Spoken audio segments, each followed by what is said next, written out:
Today, I'm going to talk about why I quit alcohol. I quit alcohol for many reasons. Mainly, and at first, for my health.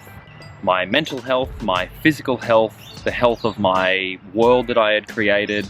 And I was fighting a lot with my wife at the time.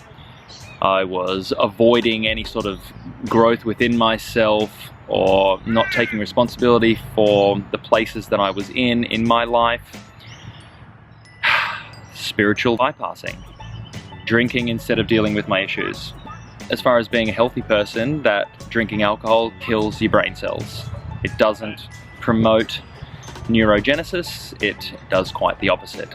It's a depressant. It brings us down. It takes away our ability to think rationally. It takes away our ability to make wise decisions. It causes metabolic acidosis, which is probably why we feel so hungover the next day when we consume too much, because we've essentially drunk poison all night long and our body's like, WTF, dude.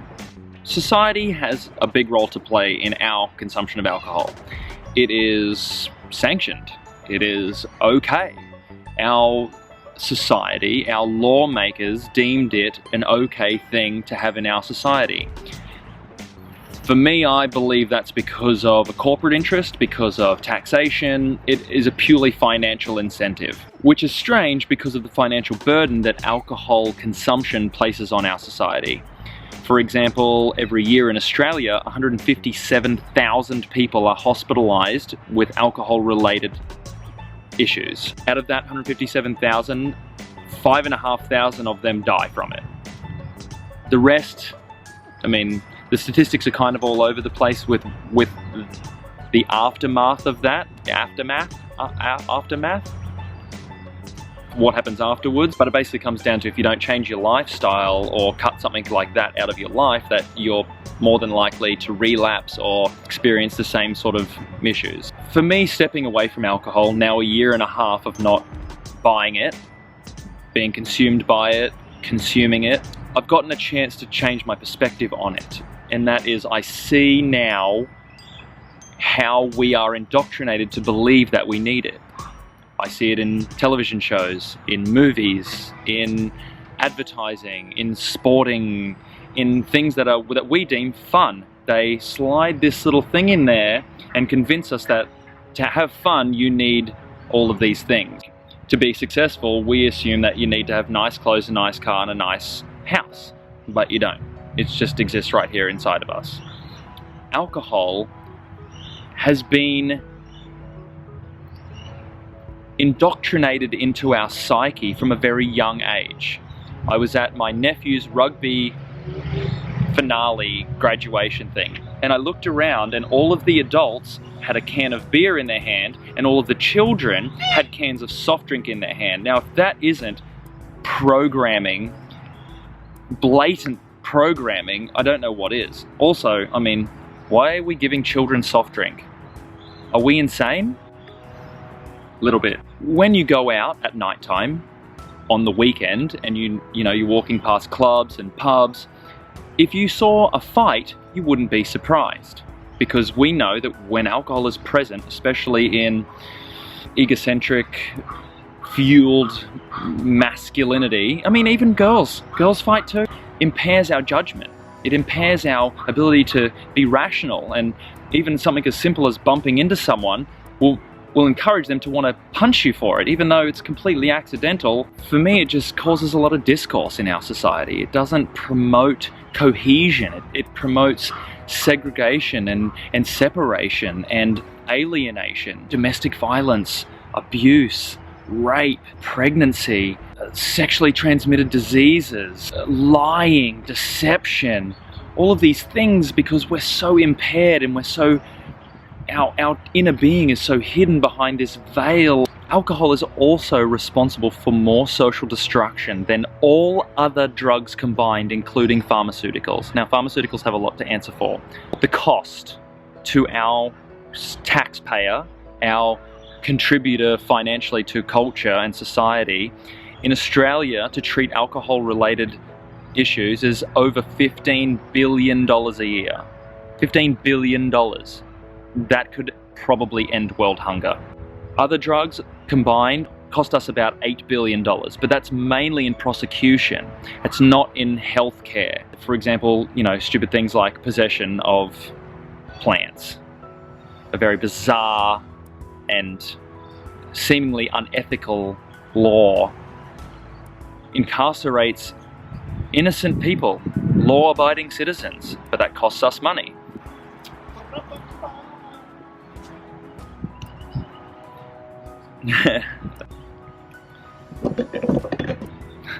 The mental health implications of alcohol consumption are exponential. Some close personal friends of mine have really spiraled the drain hole to almost extinction. This contributed to heavily by the consumption and excess consumption of alcohol. Now, I'm unbelievably proud of my friends who have managed to overcome this, and looking at their lives now and even their testimonials about how much better off their lives are and how much happier and more positive their lives are now that alcohol isn't present. I mean, the scales are totally tipped in their favor. It not only affects us, our health, our mental health, but it affects people around us. It affects those of us who care, those of us who we claim to love and who claim to love us. It really does affect us. Even though I'm working very hard to not let other people's choices and energies affect my life, it does, because I'm a human who feels feelings. Oh, man, alcohol consumption shortens our lifespan. Now, I know people say, well, you gotta die of something. Yeah, but why does it have to be a painful, sickness-riddled death? Like, why can't it just be from being hit by a car? No, I don't know. When we make choices in our lives to abstain from things like drugs, alcohol, unhealthy foods, unhealthy relationships, unhealthy thought patterns, we know, the science has been done, you can research it for yourself, that we live a lot longer. The science basically says that if you are a regular consumer of alcohol, that your lifespan can be shortened by up to 30 years. I know that the relationships and friendships I had when I was an alcohol consumer were very shallow, very vapid, because now that I don't consume alcohol, my friendship circle is very small. People find it difficult to be around people that don't eat the same way they do, or don't, have the same lifestyle choices that they do, because it highlights a deficiency that they feel within themselves. They feel judged, but not by me, by themselves, because that's how I felt. I would claim, of course I drink alcohol, I'm not a crazy person. I forget where I was going with that. That's so disconnecting. I find that when we inebriate our mind with destructive substances like alcohol that we know kills our brain cells, it kills our ability to think rationally and make, wise and ethical moral decisions, that it's disconnecting. Because who wants to be around someone who, when they drink, breaks stuff or gets into trouble, gets arrested, gets into fights? No one really wants to be around that at all. Therefore, it is disconnecting, not connecting like we think it is. Like when we go to a bar, feel like we need to have a drink in order to talk to people. You don't. You can just go to a bar and talk to people. Being a depressant for our mind, that doesn't uplift us. That brings us down. It contributes to and perpetuates behaviors like the lack of desire to follow your dreams. It also promotes things in our lives and encourages us to allow behaviors into our life that are destructive, like, mental and physical abuse. I mean, even as far as things like rapes and unwanted pregnancies and STDs. A lot of these come from alcohol consumption and an inability to be honest and rational and wise in those moments of dire decision. The long-term effects of alcohol consumption. This is a list. For men, the long-term effects of alcoholism is increased chances of developing prostate cancer, blood cancers, bone cancers, heart disease, high cholesterol, blood pressure, obesity. In men also, it causes a thing called erectile dysfunction. Now, this not only affects men, but it affects you too, ladies. I know a man who is only 5 years older than me. He drinks every day, beer, he smokes cigarettes all day, he is obese in his stomach area, and he has openly admitted that his penis does not work anymore.